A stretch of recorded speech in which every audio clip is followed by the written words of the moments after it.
que tenemos una roca en donde basar nuestra vida.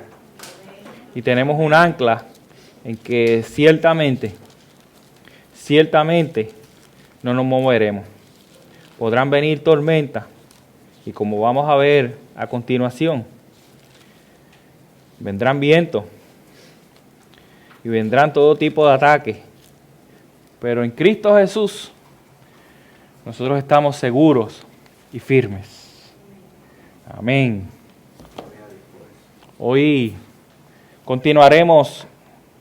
Este es nuestro penúltimo mensaje de la serie de Hechos de los Apóstoles, en donde hemos estado viendo a través de todo este hermoso libro cómo se vio el Evangelio, cómo se vio la misión, pero también la expansión del reino de Dios, de la iglesia de Dios. Y en el día de hoy, la mañana de hoy, estaremos viendo en los capítulos 27 al 28, los primeros 15 versículos del capítulo 28, cómo el apóstol Pablo y acompañantes pasaron por una tormenta. Y veremos interesantemente cómo se desarrolló estos eventos y qué tiene que ver para nuestras vidas. Pero antes de eso, quisiera que repasemos lo sucedido con Pablo desde que llegó a Jerusalén y cómo él se defendió de todas esas acusaciones falsas en contra de él. Lo primero fue en el capítulo 22 que lo vimos, ante el pueblo en Jerusalén. Cómo el pueblo quiso pasar juicio sobre él injustamente y cómo Pablo se defendió. Luego, cuando lo apresaron, en el capítulo 23 lo vimos también entre el juicio en el concilio, el Sanedrín. Luego lo vimos defendiéndose contra el gobernador Félix en el capítulo 24 y en el capítulo 25 y 26 con el gobernador Festo, que fue el sucesor del gobernador Félix, y ante el rey Agripa. En estos juicios hubo un común denominador o comunes denominadores, y fueron acusaciones falsas por parte de los judíos con la comprobación de inocencia del apóstol Pablo, y lo más importante fue la proclamación del Evangelio en cada uno de esos escenarios por parte del apóstol Pablo. Cómo el apóstol Pablo no desaprovechó la proclamación del Evangelio. Pablo tenía un deseo de ir a Roma. Dice que me es necesario también ir a Roma. Estas fueron las palabras de Pablo durante su ministerio en Éfeso. Eso lo vimos en el capítulo 19, en Hechos. Y el apóstol Pablo poco se imaginaba de lo que sucedería antes de llegar a esa ciudad imperial. Juicios injustos ante diferentes tipos de tribunales, arrestos ilegales y lo que estaremos viendo hoy, cómo las tormentas conducieron a un naufragio, ¿verdad?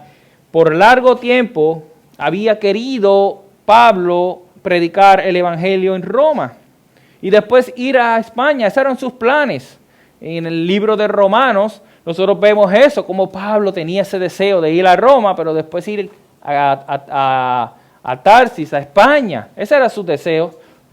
No llegó a España seguramente, pero sí veremos en la mañana de hoy que él llegó a Roma. A pesar de todo esto y de lo inesperado para Pablo de cómo llegaría a Roma, preso y en un naufragio luego, que es lo que estaremos viendo, en todo eso Pablo confiaba en la promesa de Dios que testificaría en Roma. Y eso lo vimos en el capítulo 23 de Hechos. Y el Señor obró para que se hiciera esto realidad en la vida de Pablo. Y en la mañana de hoy estaremos viendo cómo fue que se hizo realidad la promesa de Dios al apóstol Pablo. Así que quiero que me acompañen en sus Biblias en el capítulo 28 de Hechos y estaremos haciendo lectura de los primeros 15 versículos de ese capítulo 28, aunque estaré haciendo mención de todo el capítulo 27 y estos primeros versículos del capítulo 28. Cuando tengan la lectura o el texto, se pueden poner de pie en reverencia a la palabra del Señor. Y como es habitual, nosotros estaremos leyendo el texto, oramos por dirección al Espíritu Santo, lo explicaremos y Dios mediante, y pediremos ayuda también al Espíritu Santo para aplicar estos textos a nuestra vida. He titulado este mensaje o esta exposición de la mañana de hoy, Pasando por las tormentas. Hechos capítulo 28, versículos del 1 al 15, dice así la palabra del Señor. Y una vez que ellos estaban a salvo, nos enteramos que la isla se llamaba Malta.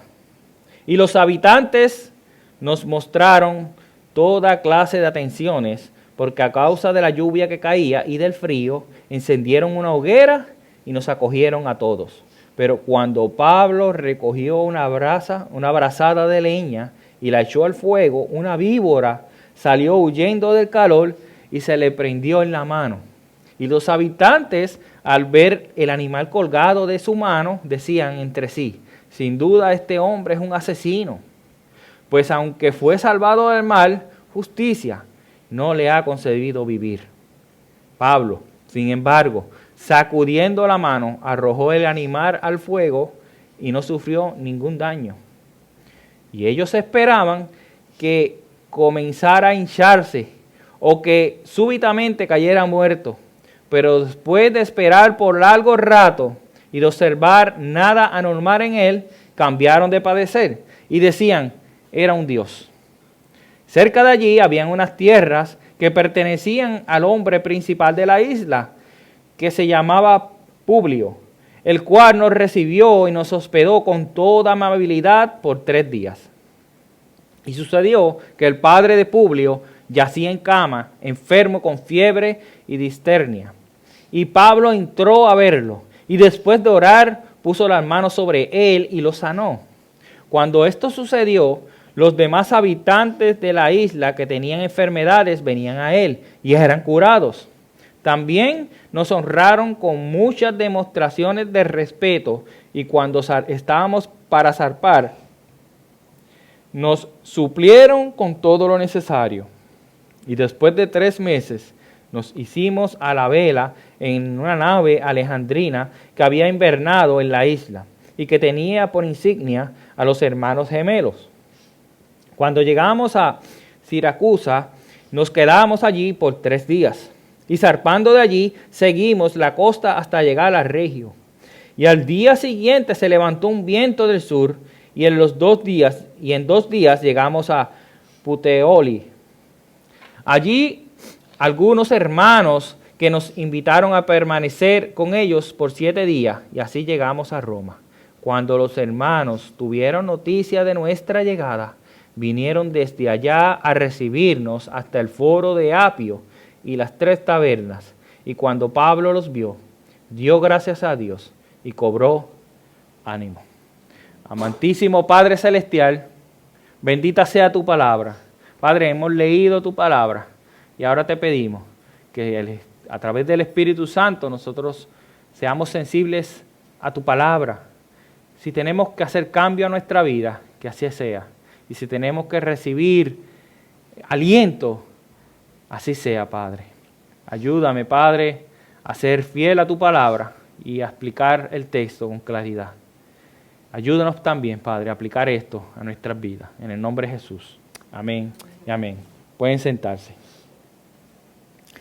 Finalmente llegó la hora tan esperada por Pablo. Iban a partir a Roma. Por fin, Pablo decía: ahora sí vamos para Roma. Roma era el destino que él deseaba llegar para proclamar el Evangelio, pero también era el destino designado de Dios para que él fuera a proclamar el Evangelio. Es interesante porque Roma no era la mejor ciudad. A veces pensamos, Roma, wow, es tremendo. Pero miren lo que dice un filósofo romano, Séneca. de él. Él decía, y lo describía, escuchen bien cómo la describía a Roma, como una letrina de iniquidad. Una letrina de iniquidad, ¿verdad? Yo no sé, los más jóvenes, si saben lo que es una letrina, pero una letrina era la que se usaba antes en vez del baño, del toile, ¿verdad? Eso era ahí, te sentabas ahí, eso era una pestecita fuerte. Pues Séneca describía a Roma como una letrina de iniquidad, y Juvenal, que era un escritor romano también famoso, dijo que era una sucia cloaca. Así describió este Juvenal. O sea, que sus propios habitantes describían a Roma por toda la inmundicia que había. Y el apóstol Pablo también en Romanos había descrito esa decadencia moral, ¿verdad? En el principio de la carta de los romanos. Pero había algo más importante que todas esas descripciones. Ellos, al igual que nosotros, necesitaban el Evangelio de Jesucristo. Hacia allá era que iba Pablo, hacia Roma, hacia esa gran ciudad que para algunos era la gloria y para otros era descrita como una letrina. Pero allá iba Pablo hacia Roma a cumplir la encomienda de que el Señor Jesucristo le había dado, a ir a proclamar su evangelio. En el versículo 21, nosotros vemos que ya estaban listos para partir y designaron a un centurión que iba a estar a cargo de los presos y de Pablo. Este centurión el nombre era Julio y era de la compañía de Augusta. Y nos dice ese versículo 21 del capítulo 27 que este Julio estaba a cargo de todos estos presos, incluyendo a Pablo. Y estos presos probablemente no tenían la misma condición de Pablo. Pablo era inocente, pero estos presos seguramente iban a ser ejecutados en Roma. Algunos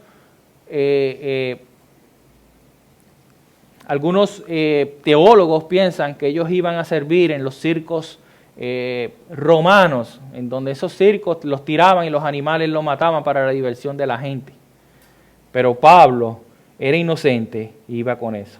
También nos dice en el versículo 2 que lo iba acompañando un personaje un hermano llamado Aristarco, un macedonio de Tesalónica. Si se acuerdan, en el capítulo 19, este Aristarco había acompañado a Pablo, se había ido de Tesalónica con Pablo a acompañarlo en el viaje, ayudarlo, a ser de ayudante a Pablo.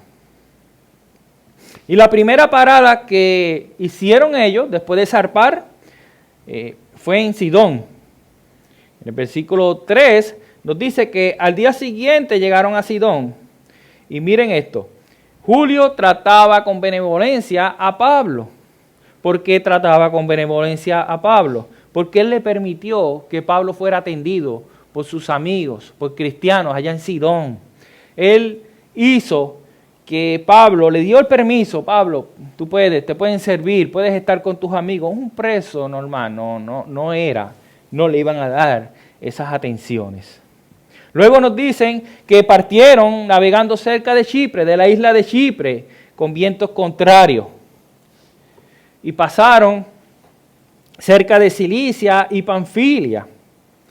Después, la segunda parada que ellos hicieron, en el versículo 5 nos dice que fue en Mira de Cilia. Ahí el centurión halló una nave que iba a su destino, que se iba en dirección a Roma, y la abordaron. Y estuvieron muchos días navegando con dificultad y lentamente. Dice que tuvieron que navegar al abrigo, o sea, resguardados de una isla que se llama Creta. Ahí estuvieron ellos. Y finalmente ellos llegaron a buenos puertos. Entonces, llegando a buenos puertos, dice que el piloto entonces se dirigió al suroeste, a Creta, pasando por Salmón y finalmente llegando a este puerto, a buenos puertos. Había sido un viaje súper difícil y y era un preludio de las cosas que venían en este viaje. Había sido difícil hasta este momento, pero nosotros vamos a ver cómo las cosas se pusieron más difíciles. El centurión ahora tenía que decidir si invernar en buenos puertos o hacerse a la vela y tratar de alcanzar el puerto de Fenicia, en la costa sur de Creta, como a unos 65 kilómetros de distancia. Su enfoque, interesante, porque a lo que nosotros vamos a ver en esta decisión del centurión, este enfoque para tomar la decisión es una ilustración clásica de cómo no determinar la voluntad de Dios. Nosotros vamos a ver por qué nosotros no podemos hacer esto. La decisión que tomó el centurión. Dice el versículo 9 que había pasado mucho tiempo, y dice el texto que hasta el ayuno, o sea, el día de la expiación, eso es a finales de septiembre y a principios de octubre. Había pasado mucho tiempo en lo que ellos estaban navegando. Y se había vuelto bien peligroso el viaje. ¿Por qué?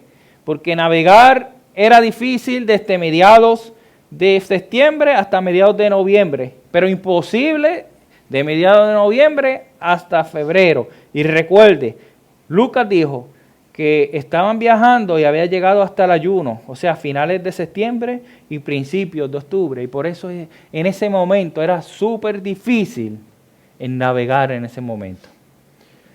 Entonces, ¿qué sucede? Pablo, interesante porque en Primera de Corintios nos habla que Pablo había pasado 3 naufragios. Aquí Lucas no los cuenta, pero Pablo sabía.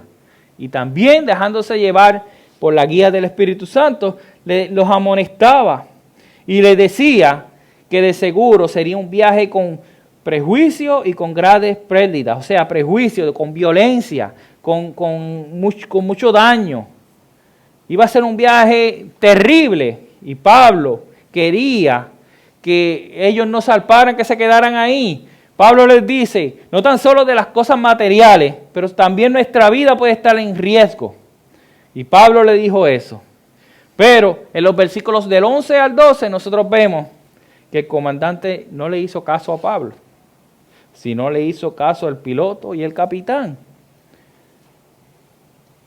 Tenía muchas razones el comandante para hacerle caso más que al piloto y al comandante. Ellos eran los expertos. Habían otras razones. El puerto no era adecuado para invernar. Y la mayoría tomó la decisión de seguir navegando hasta el puerto de Creta. Y muchas veces en nuestra vida, nosotros estamos en una situación similar para tomar cualquier decisión. Nosotros vemos y hay un hermano que nos dice, hermano, yo creo que usted no debería hacer esto.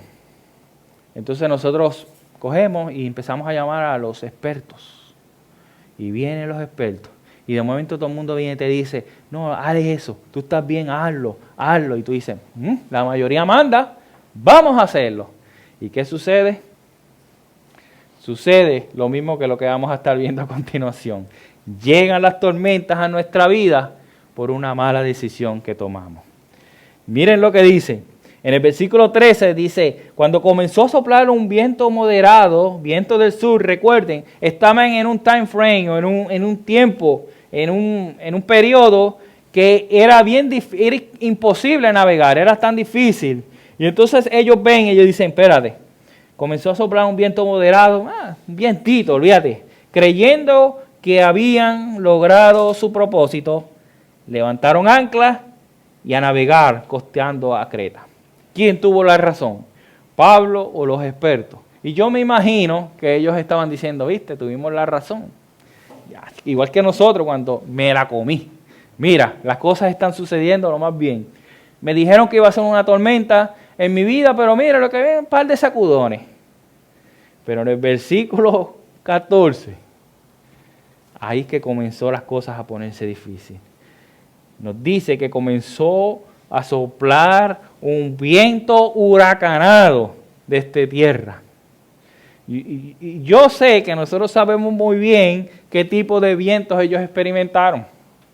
Y yo sé muy bien, y recuerdo lo que pasó María, cómo eran esos vientos. Y ellos salieron, pues, viento moderado, eso es una tormentita, como hacemos los boricuas, ¿verdad? Olvídate de eso, que eso es lo que viene, es un tormentita ahí. Y ellos dijeron, vamos a zarpar. Y llegaron los vientos huracanados. Yo no sé ustedes, pero yo sé que muchos de ustedes han ido a un crucero. Y yo sé que cuando estamos en tierra todo bien, pero cuando tú estás en medio de la tierra, en medio del mar, usted imagínese una embarcación sin tanta tecnología y un viento huracanado, ¿cómo debió haber sido eso? Entonces, llegan estos vientos llamados Euroclidón. Eran unos vientos unos vientos huracanados que descendían y atacaban, ¿verdad?, en la parte del mar, y se ponía bien bravo. Pero en los versículos 15 al 19 las cosas comenzaron a ponerse aún más peligrosas. La nave, nos dice el texto, que comenzó a ser azotada fuertemente al punto tal que no pudieron manejarla y se abandonaron a la deriva. Usted imagínese eso. No pudieron dominar la nave. Y yo estoy bien seguro que ellos eran pilotos, ellos eran marineros y ellos eran capitanes experimentados. Porque atreverse a tirarse al mar en ese momento tenían que tener mucha experiencia. Y no pudieron controlar la nave. Eso me acuerda a Santiago 3:4, cuando dice, mirad también las naves, aunque son tan grandes y impulsadas por fuertes vientos, son sin embargo dirigidas mediante un timón muy pequeño, por donde la voluntad del piloto quiere. Entonces, ¿pueden imaginarse esa situación? Santiago dice que a pesar de los vientos, la nave puede ser dirigida, y el texto me dijo a mí que ellos no pudieron dirigir la nave y déjala que va por ahí porque no podemos hacer nada, no podemos dirigirla. Con mucha dificultad pudieron sujetar el barquito, ¿verdad? El esquife, es el barquito ese pequeño que se utiliza para llegar a tierra, ¿verdad? Antes era así, ellos llegaban y bajaban hasta tierra, si no había un puerto seguro, ellos bajaban en ese barquito que lo llevaban arrastrando, pero en ese momento a duras penas pudieron amajarlo y asegurarlo, porque era bien importante. Y la tormenta era tal que tenían miedo de encallar en los arrecifes. Se sintió aún peor, se siguió poniendo aún peor. Dice, al día siguiente, mientras éramos sacudidos furiosamente por la tormenta, comenzaron a arrojar la carga para tratar de poder controlar la nave. Y mira lo que dice el versículo 19. Y al tercer día, con sus propias manos arrojaron al mar los aparejos de la nave.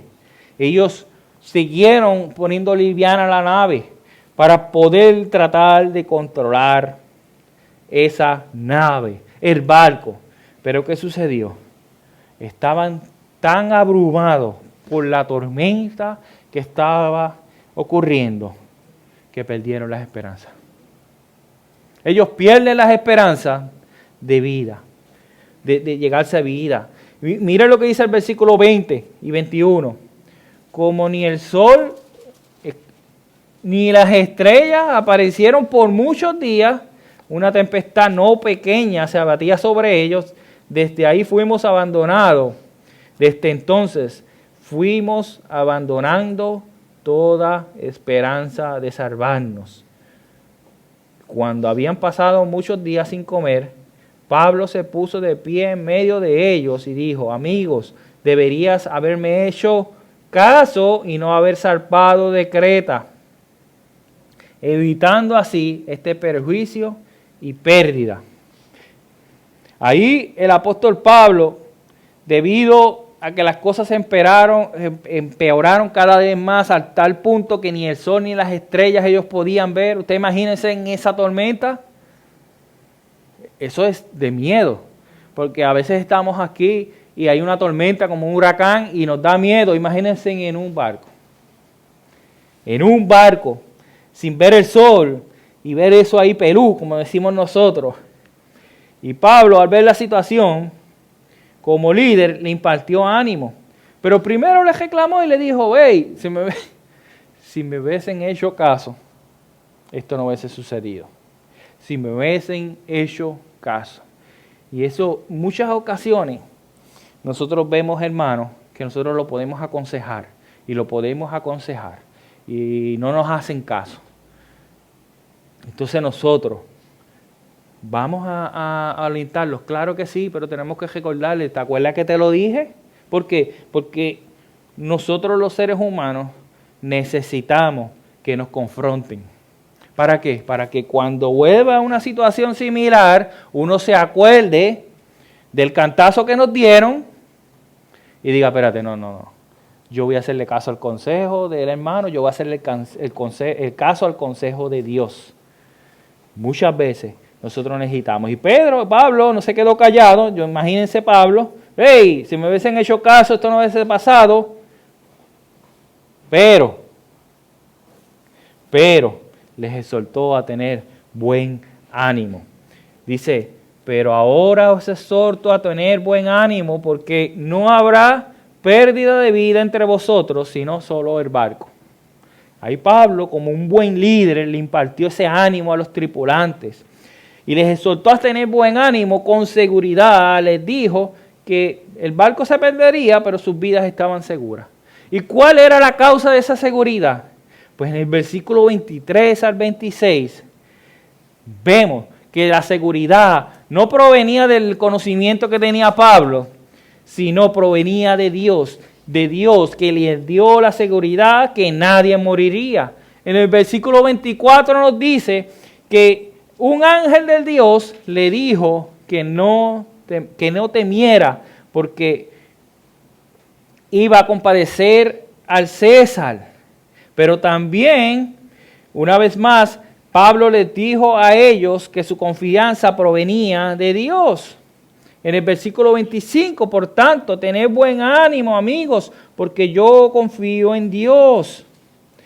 Y que acontecerá exactamente como se me dijo. El ángel le dijo, tú vas a compadecer ante César, pero también los que están contigo no se perderán. Dios le estaba dando la seguridad de que el barco se iba tenían que pagar las consecuencias y el barco se iba a destrozar, pero ninguna de sus vidas iba a padecer. Yo me imagino en esa situación Pablo exhortándolo y algunos diciendo, mira la situación como está, ¿qué se cree este? ¿Que eso va a ser verdad? Otros quizás, como sucede siempre, hay gente que te creen, otros que dudan y otros que ni te creen. Y yo me imagino que en ese barco había, de todas esas descripciones, había gente. A veces nos metemos en las tormentas por las mismas razones, impaciencia. Eso fue lo que le sucedió a ellos. La impaciencia de llegar a Roma hizo que tomaran una mala decisión.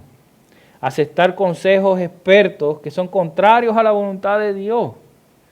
Seguir a la mayoría y confiar en las condiciones ideales. Esas son las cosas, esos son los ingredientes que nos hacen tomar malas decisiones en la vida. Miren lo que dice Isaías 28:16. El creyente no se apresure. Vale la pena escuchar la voz de Dios, la palabra de Dios. Mis amigos hermanos, la tormenta estaba en todo su apogeo, pero en los próximos versículos nosotros vamos a ver cómo llega la esperanza a la vista. La tormenta parecía que iban a morir. Pablo les dice lo que Dios les dijo. Confíen, ninguno de ustedes va a morir, solamente la nave. Y en el versículo 27 nos dicen que habían transcurrido desde que eran llevados a la deriva 14 días.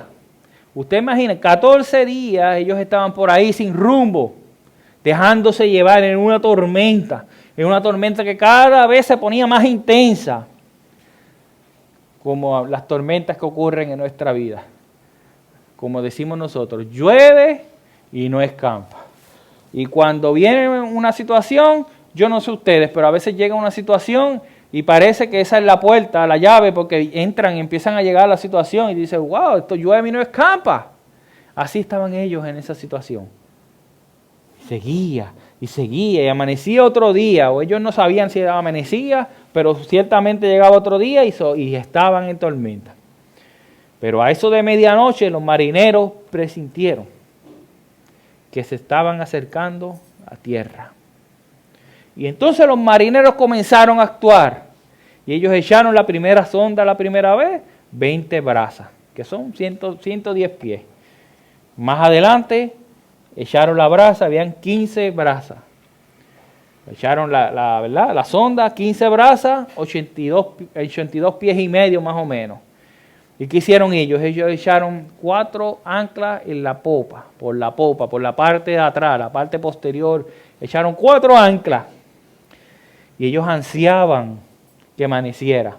O sea, ellos oraban para que se hiciera de día. Ellos estaban desesperados, pero ellos presentían, estamos llegando a tierra, déjame echar estas 4 anclas, no sé que vayamos a dar contra un arrecife o algo y nos vayamos a encajar.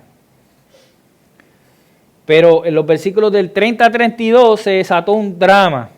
Debido a que los marineros querían escapar, bajaron el barquito pequeño ese, ¿verdad? Con la excusa de que ellos iban a echar ancla en la parte de frente. ¿Y qué hizo Pablo? Pablo se dio de cuenta y fue al centurión y a los soldados y les dijo las intenciones de esto.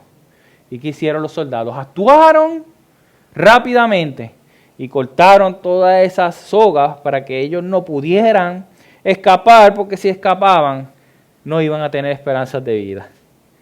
Luego, en el versículo 33 al 38, una vez más Pablo toma el liderato y los anima a tomar alimento, porque le era bien necesario. Estaba a punto de amanecer y Pablo los exhortaba a comer. Habían pasado 14 días que no habían comido nada. Y Pablo le vuelve a recordar la promesa que Dios le había dado de que nadie iba a morir. Y Pablo comenzó con el ejemplo y él comió, dio gracias a Dios y ellos comenzaron a comer. Como un buen líder, ellos tomando alimento y ellos comenzaron a tomar ánimo. Y el número, miren cuántos habían en ese barco, 276 personas. Después de llenarse, ellos cogieron y tiraron toda la comida, todo el sobrante, todo el trigo al mar. Y hasta que llega la esperanza. Llegó la esperanza, ellos divisaron, ellos no vieron tierra, pero ellos divisaron una bahía. Y ahí fue que dijeron, ahora sí, vamos a lanzar la nave hacia la bahía para salvarnos. Y los marineros comenzaron a hacer lo que ellos sabían hacer. En estos casos, cortaron las sogas del ancla, aflojaron las amarras del timón, izaron las velas de la proa, o sea, del frente de la nave, y se dirigieron hacia la playa. Y lo que ellos temían pasó, se encalló la nave. Y la proa se clavó y quedó inmóvil, nos dice el texto. Y la proa, la parte de atrás, se comenzó a romper por la fuerza de las olas. Mis amados hermanos, esto era una situación caótica que sé que ninguno de nosotros quisiera pasar por esta situación. Ustedes imagínense, esos expertos marineros tenían miedo. Imagínense nosotros en una situación similar. Luego los versículos 42 al 43 dice que ante la situación que humanamente se vislumbraba, los soldados tenían un plan. ¿Y cuál era ese plan? Matar a los presos. Total, iban a ser ejecutados. Nos vamos a morir. Y si se me escapa uno de estos presos, yo muero. ¿Qué hizo el centurión? El centurión, queriendo salvar a Pablo, impidió que esto sucediera. Dios tenía un plan mejor. Dios a toda costa iba a cumplir su voluntad. Y le movió el corazón al centurión. No se sabe si ese centurión se convirtió. Probablemente. Pero el texto no nos dice. Pero sí lo que sabemos es que Dios utilizó a ese centurión para sus propósitos. Y sucedió lo que Dios le había dicho. Todos llegaron a salvo a tierra. Pablo tenía razón. Primero, no debieron haber zarpado la primera vez, pero también repetirles una y otra vez que nadie iba a morir. Pablo tenía razón. Y lo más importante aún fue que Dios cumplió su promesa y su voluntad a salvar la vida de todos. Luego llegamos al versículo 28, en donde vemos que ellos llegan a su destino. Donde llegaron a la isla donde ellos llegaron, donde fueron salvados, ¿verdad? Donde llegaron después de haber encallado, se llamaba Malta. Y lo recibieron con toda clase de atenciones. Luego sucede algo extraordinario, y es que Pablo le explica a una víbora, ¿verdad? Estaba cogiendo una brasa, ¿y qué sucedió? ¡Pam! Una serpiente lo picó. ¿Y qué hacen los habitantes? Este tipo que tiene que ser un asesino, porque mira, se salvó del mal, pero viene y termina aquí y lo picó. Este no las tiene, este va a morir. Eso es lo que ellos pensaban. Y ellos estaban ahí pendientes, ¿verdad? Vamos a ver que se muere, este se va a hinchar ya mismo y se va a caer, ¿verdad? Como pasa mucho, le va a suceder eso, mira, y ellos expectantes no hicieron nada para ayudarlo, pero lo que estaban esperando es que Pablo muriera. Pero al no suceder eso, pasando mucho tiempo, ¿qué pasó de ellos? Ellos cambiaron de padecer y pensaron que Dios era un Dios. Y entonces, en los versículos del 7 al 10, sucede algo aún más extraordinario que eso. Y es que Publio, el hombre más importante de la isla, los recibió y los hospedó con toda amabilidad. Y ahí llega la noticia a Pablo de que el padre de Publio estaba enfermo. Dice que estaba con fiebre y estaba mal. Y entonces Pablo llega, ve al padre de Publio, ora por él, le pone las manos y el padre de Publio se sana. Hubo una demostración de afecto y honra de parte de los habitantes. El padre de Publio está bien enfermo, entonces Pablo oró por él y fue sano. ¿Y cuál fue la reacción de todos los habitantes? Pues que todos los habitantes que estaban enfermos corrieron hacia Pablo para que él los curara, y fueron curados. Y entonces hubo una demostración de afecto y honra de parte de los habitantes hacia ellos. Y suplieron con todo lo que necesitaban. Y dice, finalmente, 3 meses después, salen de la isla con destino a Roma. Y en los versículos del 11 al 15, finalmente el deseo de Pablo y la promesa de Dios estaban a punto de cumplirse. Habían pasado 3 meses desde que zarparon de la isla de Malta. Y partieron en una nave alejandrina que pasó el invierno ahí por provisión de Dios. Dios tenía todo calculado con una insignia de los hermanos gemelos. O sea, los hijos gemelos del dios Zeus, que se llamaban Castón y Púlux. A eso se refiere cuando Lucas habla de esos hermanos gemelos. Y dice que ellos continuaron su viaje por Siracusa, Regio, y llegar a Puteoli. Allí encontraron unos hermanos creyentes que los invitaron a pasar por 7 días con ellos. Y ahí estaba Pablo. Me imagino que ellos estaban dándose ánimo unos con otros. Y finalmente, en el versículo 14, nosotros vemos que ellos llegaron a Roma. Misión cumplida. Pablo finalmente había llegado a Roma.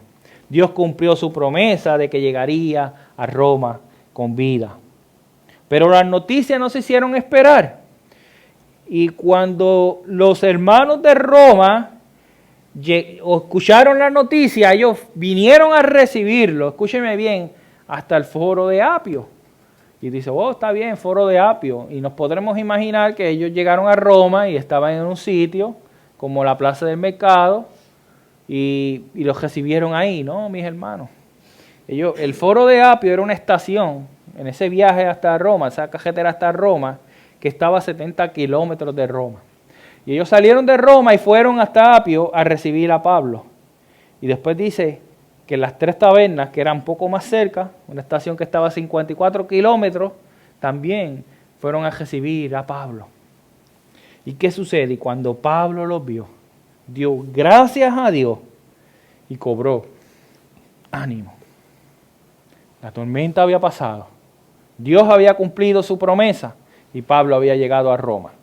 Ahora le tocaba cumplir la misión de él, que era proclamar el Evangelio. Pero eso lo vamos a ver la semana que viene. Pero de este relato, ¿cómo esto puede aplicarse a nuestras vidas? Número 1, mis amados hermanos, las tormentas a menudo vienen cuando desobedecemos la voluntad de Dios. Tenemos un ejemplo como Jonás. Jonás, Dios lo llamó a que llevara proclamara en Nínive, ¿verdad?, el juicio que venía de parte de Dios a Nínive. ¿Y qué hizo Jonás? Jonás tomó la misma ruta de Pablo, porque si no lo saben, él quería ir a Tarsis y iba a pasar por el mismo sitio. ¿Qué sucede? Una tormenta. Echaron suerte y olvídate de eso. A Pablo lo dejaron en el barco y ciertamente el barco se perdió, pero ellos se salvaron. Pero aquellos marineros dijeron, no olvides de esto. ¡Uah! Soltaron a Jonás, cayó en el mar y un pez se lo tragó. Porque Dios cumple siempre su voluntad. O llegas, como dice el americano, por easy way o the hard way. El hard way es cuando desobedecemos la voluntad de Dios y esas tormentas llegan. Nosotros vemos que llegó una tormenta en la vida de Pablo y Pablo no era culpable, pero sí habían culpables. El centurión era culpable porque estaba a cargo de la nave. Y a veces nosotros sufrimos debido a la incredulidad de otros. La pregunta que nosotros tenemos que hacernos para reflexionar es, ¿nosotros estamos haciendo la voluntad de Dios o nuestra voluntad? Analicemos eso en nuestra vida, porque ciertamente si estamos haciendo nuestra voluntad llegarán tormentas, porque Dios va a cumplir su voluntad en nosotros. La segunda es que las tormentas vendrán de manera para revelar nuestro carácter. ¿Qué hay en nuestro carácter? Algunos de los marineros egoístamente trataron de escaparse y otros simplemente podían esperarlo mejor. Pero Pablo confió en Dios y obedeció la voluntad de Dios. Y yo quisiera definir brevemente la palabra carácter, porque a veces pensamos carácter como que que tiene un mal carácter, está bien molesto. Eso no es carácter. Carácter es qué son nuestros valores, nuestras actitudes, nuestras conductas. Y llegan las tormentas a nuestra vida para revelar eso. ¿Qué tenemos adentro? ¿De qué estamos hechos? ¿Estamos hechos de unos valores del mundo? ¿Tenemos actitudes del mundo? ¿Tenemos conducta del mundo? ¿O estamos haciendo la voluntad de Dios y tenemos los valores de Dios? Las actitudes de un cristiano y la conducta de un cristiano. En medio de las tormentas, no tan solo nuestro carácter es puesto a prueba, sino que es ahí donde se revelan quiénes verdaderamente somos nosotros. Tercero, ni siquiera las peores tempestades pueden esconder el rostro de Dios, ni estorbar sus propósitos. Pablo recibió la palabra de seguridad que necesitaban, y Dios lo controló todo, de modo que su siervo llegara con seguridad a Roma. Dios está al control de todo. Las tormentas pueden darnos oportunidades de servir a otros, como Pablo, y de dar testimonio de Jesucristo. Pablo era el hombre más valioso de ese barco. Sabía cómo orar, tenía fe en Dios y estaba en contacto con el Todopoderoso. Y en muchas ocasiones Dios nos va a poner en medio de tormentas para servirle a otro. A veces nos enfocamos en nosotros y a veces Dios nos da esa oportunidad para que en medio de las tormentas que estoy pasando en mi vida, yo me enfoque en otras personas. Y Dios no se va a olvidar, hermanos, Dios no se va a olvidar de nuestra tormenta. Pero Dios quiere que nosotros cumplamos su voluntad y su propósito. Estas son las oportunidades que Dios nos da para servirle a otros. Nosotros tenemos el ejemplo perfecto. El ejemplo perfecto, Jesucristo. Jesucristo sabía que venía a su vida una tormenta, que se avecinaba el final de su vida aquí en la tierra. Pero Él decidió servir a sus discípulos. En medio de ella también sirvió. Primero le rogó al Padre, cuando estaba en la cruz del Calvario, que perdonara a sus opresores, aquellos que se estaban burlando de Él, aquellos que le infligieron un dolor bestial. Él le dijo, Padre, perdónalo, porque no saben lo que hacen. Él le estaba sirviendo en medio de esa situación, que ninguno de nosotros, por más tormenta, más fuerte que nosotros lo veamos en la vida, jamás pasaremos por esa tormenta. Porque Él pagó por nosotros. Él pagó el precio de esa tormenta para que nosotros jamás en la vida tengamos que pasar por esa tormenta. Aquellos que están en Cristo no pasarán por esa tormenta. Los que no, ciertamente la tormenta será eterna. También vimos cómo Jesucristo sirvió, aún estando en la cruz, a salvar al ladrón de la cruz. Estando en una situación, como dije anteriormente, donde nosotros no vamos a pasarla, gracias a Cristo Jesús, Él salvó al ladrón en la cruz. O sea, ladrón que al principio se estaba burlando de Él, pero que Dios le abrió el entendimiento, le quitó la venda de los ojos, para que Él pudiera reconocer que quien estaba ahí era un inocente, el inocente Hijo de Dios, el Mesías. Creyó en Él y Cristo lo salvó. Pero más aún, Cristo, a pesar de toda la tormenta que estaba sucediendo, Él sabía lo que iba. Él sabía lo que iba a sufrir, pero Él lo sufrió para que nosotros estemos aquí adorándolo a Él, para morir en nuestro lugar y que nosotros jamás pasemos por esa tormenta. Gloria a Dios.